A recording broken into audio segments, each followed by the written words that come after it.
Kimberly Guilfoyle, get out of my shot, along with Geraldo Rivera, Jesse Waters, Lisa Booth, and Greg Gutfeld. It's 5 o'clock in New York City, and this is The Five.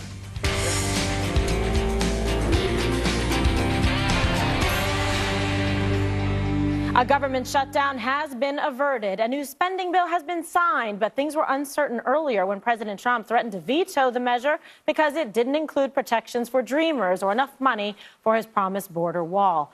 The president reluctantly approved it, but warned he's never going to sign legislation like this again. As a matter of national security, I've signed this omnibus budget bill. There are a lot of things that I'm unhappy about in this bill. There are a lot of things that we shouldn't have had in this bill, but we were, in a sense, forced. If we want to build our military, we were forced to have. I will never sign another bill like this again. I'm not going to do it again. Nobody read it. It's only hours old. Some people don't even know what it is. $1.3 trillion. It's the second largest ever. Mr. Trump says he wants to change the Senate's rules to eliminate the filibuster and allow passage on a simple majority vote. He also called for a line-item veto that would grant him the ability to nix spending that he disagrees with. So, Geraldo, welcome to El Cinco. Thank you. Nice to be back. All right. So what do you make of the president? The rhetoric here very strong. You can see that he's like genuinely displeased with the way this sort of happened and rolled out. You know, words are cheap, and the spending bill is expensive. I think, first of all, as an attorney, let me start with the line item veto that every president has wanted. Bill Clinton won it, then the Supreme Court ruled it unconstitutional. Why? Because it's up to the legislative branch to determine spending, Sure. not the president. He signs on or off, but he doesn't determine the line item. You know, he can't veto things line by line as much as every president would like that kind of control. Dick Cheney famously said that Reagan proved that deficits don't matter to politicians, whether they're going to be reelected or not. I hope that's true, because now the deficit hits $1 trillion with this budget. And while people are cheering the $650 billion for the Defense Department and the enhanced military, I remember when I worked at 2020 doing a series of exposés about the Defense Department, when it's flush with cash, doesn't really spend it with prudence in a reasonable fashion. I exposed toilet seats, for instance, that was selling for $640, screws, single screws, selling for $37 to the Defense Department, a coffee maker selling for $7,353. You know, so $650 billion. I hope it goes to the right thing. I hope it goes to the right kind of weapons. He mentioned F-35s, enhanced F-18s, 30 new naval vessels. That's all good, but, you know, money doesn't mean security necessarily. All right, Jesse, does it? Well, I know one thing. Mexico's not going to pay for the wall, and neither are we, because it says there's going to be only $1.6 billion for the wall, and you can't even use the new concrete wall prototypes that he just surveyed. And it's only supposed to be for 93 miles. The border's 3,000 miles. And the only fencing that's going to be done is backup fencing and repairs. This was a huge defeat for the president on a signature issue. It's really, really bad. There's no way to spin it. I know he wanted more money for the military, and that's incredibly important, but he sacrificed everything else to get it. And I hate to do this. I hate to quote Rand Paul, but Rand Paul said something really... Do you hate it, though? Well, I mean, only for this instance. He said there's an unholy alliance between Republicans and Democrats in Congress. The Republicans want to spend like crazy on the military, and the Democrats say, okay, we'll give you the military spending if we can spend whatever we want on domestic spending. And they get together and they just run deficits. But the border is a mess. And Chuck Schumer gets all the money he wants for a tunnel from New Jersey to New York, and there's no border wall funding. I saw some of this other pork. I mean, Planned Parenthood, $500 million. The John F. Kennedy Center's getting $40 million. Stuff that is, they wanted to cut the budget for the EPA. The EPA budget's at a historic high. It's really insulting, and he says it's never going to happen again. I don't see how he's going to change the dynamic in Congress to have this never happen again. Democrats are never going to vote for border wall funding, and the Republicans aren't going to go to the mattresses for it. He should just have his rich billionaire friends pony up. Maybe they can privatize it mattress. Oh my God! It's sponsored by the Billionaire Boys Club. How fabulous! Exactly. Now. Okay, so winner, Chuck Schumer dinner. He's the guy that came out ahead in all of this. So Pork and all. I kind of love what President Trump did today. As someone who's worked in political communications, I'm so sick and tired of Republicans just accepting the terms of the debate from the media and the left.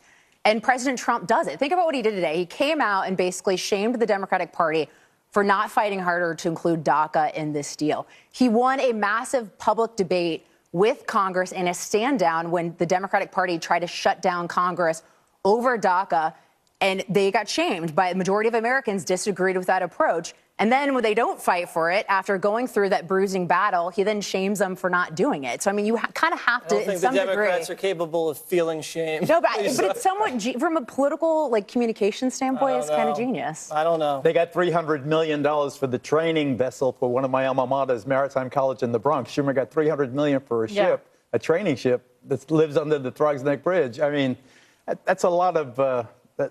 he can deal with a lot of shame for that kind of money. That kind of money. It's not draining the swamp. It's filling it up. Well, the swamp is Congress, I guess, and they're filling it with boatloads of cash for themselves. Go ahead. Me? Yep. All right, my favorite part, no protection for dreamers. You could hear Ann Coulter's eyeballs pop out of her skull, fly across the galaxy, straight into the sun, and explode. The only people, I don't understand why people are angry over this. How could you not see this coming? Business as usual. Yeah, Donald Trump is not a libertarian, right? He's not small government. Small government is dead. Sadly, as a conservative, it is dead. 1.3 trillion, that's a lot of dining room sets for Ben Carson. So we know Donald Trump is a deal maker, right? In this case, the deal wasn't that great, but it's like a kidney stone. He had to pass it, and it hurt, but you still got to pass it. The problem is, you got to make it accept.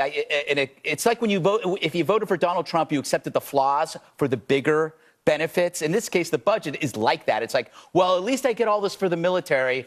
If I got to put up with the Planned Parenthood thing, or if I have to put up with the no wall thing, but at least I get all this. The environmental protection. Yeah. It's like you have to. That's the nature the wall thing of was the. Kind of big. Yeah, but that's the nature of a compromise. So perhaps he could have shaped it in a way where he said, like, I'm not happy, but that's the nature of compromise. A lot of people aren't happy, but he did say some things that that haven't been said before, which is like nobody read it, except here on Fox News. We've been saying that all the time. All I know is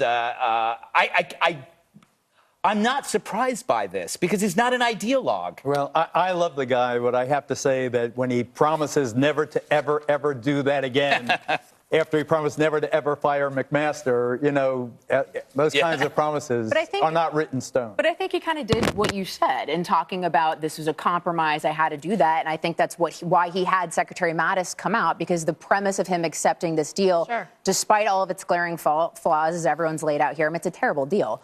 But the only reason he accepted it, or at least what he laid out today, is having Secretary Mattis. This is about our military.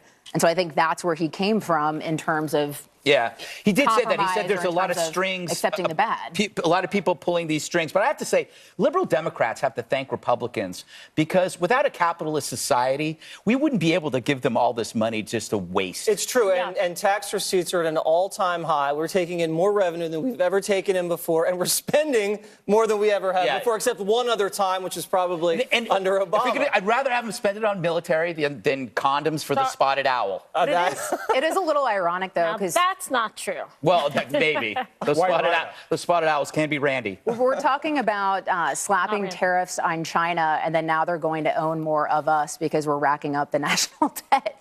So there is a little bit of an I think there is something bizarre and obscene about having a 2,200-odd page document that nobody reads. Yeah. So you know that the lobbyists are all... Well, they have staff read it. Well, they have baloney. I think that what they have is the lobbyists read it.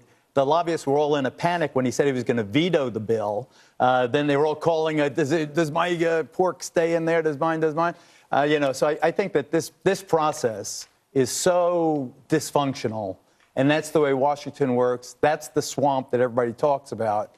And I believe in my heart of hearts that if it wasn't for the stock market tanking, he would have vetoed it, or, the spending lasted until tonight.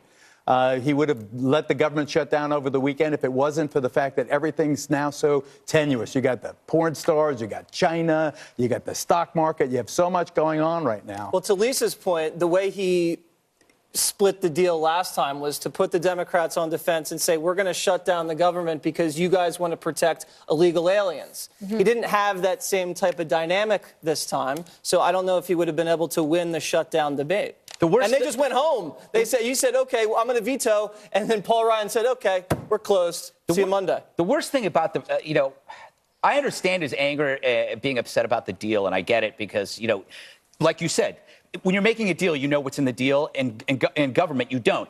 But the disturbing part was when he started talking about suing pharmaceutical companies. I like that idea. Oh, that's a terrible idea, and I'll tell you why. The president of the United States saying he's going to sue pharmaceutical companies, how is that different than the saying President Obama after a mass shooting saying we're going to sue gun companies? You don't cast a wide net. You go after the lawbreaker, and if you're going to sue pharmaceutical companies, you're going to create incredible hysteria and fear. People with cancer and pain-related disorders are not going to be able to get the drugs, and they've done nothing wrong. They're not addicts. You don't sue the companies. They made pushers of doctor. So you're all for suing. So when a stolen gun when a stolen gun is involved in a robbery, you sue the maker of the gun company. They have documentation how they program those doctors to overprescribe addictive drugs. Please. All right, let's sue the gun companies when a stolen gun is used in a crime. When an AR-15 is used, I wouldn't. All right, there you go. Well, we got you. You'd sue the gun companies. I would. Sue the pharmaceutical companies, sue the gun companies. Everyone's getting sued. Suing Greg next. Yes. I'm going to sue Greg. Let's do it. Let's bring a case together. Ahead, President Trump names John Bolton to replace National Security Advisor H.R. McMaster. Cue the meltdown from the left and the mainstream media. Next. I'm gonna tell her